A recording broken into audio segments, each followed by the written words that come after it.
गोविंदा आला रे आला, जरा मटकी संभाल ब्रिज बाला। गोविंदा आला रे आला, जरा मटकी संभाल ब्रिज बाला।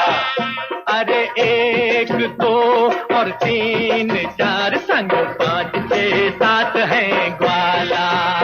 अरे एक दो और तीन चार संग 5 6 7 है ग्वाला।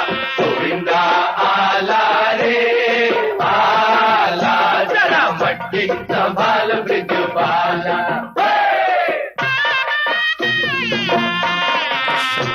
ઓમ શાંતિ. જન્માષ્ટમીનો તહેવાર આપણા આખા દેશમાં ધામધૂમથી ઉજવવામાં આવે છે.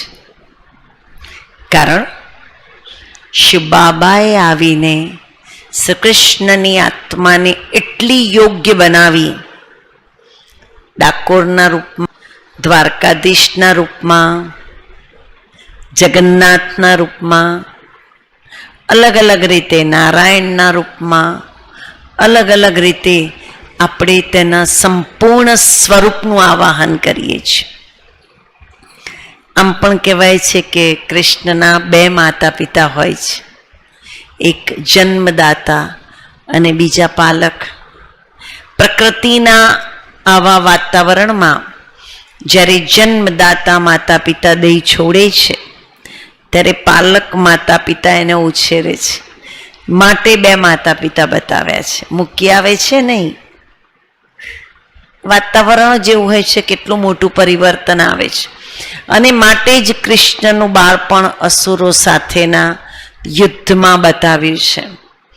કારણ કે જ્યારે પહેલું રાજ્યાભિષેક પ્રાપ્ત કરે, પહેલો રાજા બને, ત્યારે એની ઉંમર એવરેજ 31-35 વર્ષ ઉપર હોવી જોઈએ. તો ત્યાં સુધીનો સમયગાળો સમગ્ર વિશ્વ પરિવર્તનનો સમયગાળો બની રહે, તો જ આ યુગમાં સોનાની નગરી બને. એના વગર શક્ય નથી. સમય જોઈશે ને. અને એ દરમિયાન શ્રી કૃષ્ણની આત્મા પોતે અનેક પોતાની સંપૂર્ણ માતા માટે જે કોઈ નાના મોટા અસુરો એની સાથે છે, એને બાકી છે એની સંપૂર્ણતા માટે અસુરોનો સામનો કરવાનો, તેનો નાશ કરે છે. અર્થાત આસુરી વૃત્તિનો નાશ કરે છે. માટે કહેવાયું કે એના બાળપણમાં એણે અસુરોનો સંહાર કર્યો. હવે જે જમાનામાં ઘડિયાળ નહોતી તે જમાનામાં 12 વગાડી દેવામાં આવે છે રાતના. ઘડિયાળ હતી જ નહીં તો રાતે 12 વાગે ક્યાંથી જન્મ થાય. પણ જ્યારે સમયનો કાંટો સતયુગ, ત્રેતા, દ્વાપર, કળિયુગ, કળિયુગના અંતિમ ચરણમાં 2 કાંટા ભેગા થાય છે. સમય 12 વાગ્યાના ટાઈમને બરાબર મેચ કરે છે પ્રહરના પ્રમાણે. ત્યારે આ વિશ્વમાં એક પરિવર્તન થાય છે અને શ્રી કૃષ્ણ કી આત્મા, શ્રી કૃષ્ણની આત્મા જન્મ લે છે. અને જન્મ લીધા હોય ત્યારે સંપૂર્ણ સતોપ્રધાન હોય છે. જન્મ લેતા લેતા લેતા ઉતરતા ઉતરતા ઉતરતા જ્યારે સંપૂર્ણ તમોપ્રધાન બની જાય છે ત્યારે એ જ તનમાં પરમાત્મા શિવ બાબા પરકાયા પ્રવેશ કરીને એને યોગ્ય બનાવે છે.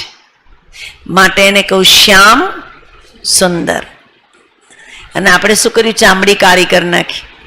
સુંદર છે પણ એ તો પ્રકૃતિ અને જનીનના આધારે, એટમોસ્ફિયરના આધારે ચામડી કાળી કરવો કે ગોરી હોય છે. પરંતુ વાસ્તવમાં આત્મા જન્મ લેતી લેતી શ્યામ બની છે, એને શિવ બાબા સુંદર બનાવે છે. માટે કહેવાયું શ્યામ સુંદર. એ પરમાત્માના મહાવાક્યો દ્વારા આ આત્મા મનુષ્યમાંથી દેવતા બની છે. માટે કૃષ્ણ પાસે હંમેશા મુરલી બતાવવામાં આવે છે. એણે ગમે તેવી પરિસ્થિતિમાં જ્ઞાન માખણને ચોર્યું છે અને જ્ઞાનને સમજ્યું છે. માટે એને માખણ ચોર કહેવામાં આવે છે. અને મુરલીમાં આજે બાબાએ ડબલ તાજધારીની વાત તો કેટલી સુંદર સમજાવી દીધી છે. કે કેવી રીતે કૃષ્ણની આત્મા ડબલ તાજધારી છે, પવિત્રતાનો તાજ અને રાજાનો તાજ. તો આપણું શું કામ છે આજે? વ્રત ઉપવાસ કરી લેવા, ખુશ થઈ જવું, હરવું ફરવું, રજાઓ માણી લેવી? ના. આજનો દિવસ ધર્મેન્દ્રભાઈ આપણને શું યાદ કરાવે છે? આજનો દિવસ આપણને યાદ કરાવે છે કે ભગવાને એક સાકારમાં એક્ઝામ્પલ મૂક્યું છે, મારે એવા બનવાનું છે. આટલા જન્મો અને વર્ષો મંદિરમાં જઈને ટિપ્પડ ઘસાઈ ગઈ, જેમ હતા એમ. ગયા વર્ષે જન્માષ્ટમી કરી હતી, મંદિર ગયા હતા. આ વર્ષે એઝ ઇટ ઇઝ. એના આગલા વર્ષે કરી હતી, મંદિર ગયા હતા. આ વર્ષે એઝ ઇટ ઇઝ. કારણ કે લક્ષ્ય ખબર નથી. કહીએ છે દર્શન કરવા જવું, દર્શન એટલે જોવું, પણ મંદિરમાં જઈને કશું જોવાનો પ્રયત્ન નથી કરતા. દર્શન કરાવીએ છીએ, આપણી આંખો બંધ છે, મૂર્તિની આંખો કેવી છે? ખુલ્લી છે. દર્શન એટલે જોવું. એ શ્રી કૃષ્ણના વ્યક્તિત્વને આજે આખો દિવસ દરમિયાન એવી રીતે જોઈએ કે જે મારા જીવનનો ભાગ બની જાય. હું મારામાં એવી ક્વોલિટી ડેવલપ કરું કે 111 સતયુગના પહેલા દિવસે શ્રી કૃષ્ણની આત્મા સાથે સાથે મારો રોલ પ્લે કરી. અને એ જ સાચી જન્માષ્ટમી છે. કારણ કે શ્રી કૃષ્ણની આત્મા સતયુગમાં 8 જન્મ લે છે, માટે જન્મ અષ્ટ, જન્માષ્ટમી કહ્યું. કળિયુગના અંતમાં અને સતયુગની શરૂઆતમાં ટાઈમ બદલવાનો હોય છે, વિશ્વ પરિવર્તનનો, અર્થાત 12 વાગે આવે છે. માટે લોકોએ વગર ઘડિયાળે શું કહી દીધું? ઘડિયાળ તો પછી ક્યારે શોધાઈ? તો 12 વાગે કેવી રીતે કહ્યું? આ રીતે કહ્યું ને.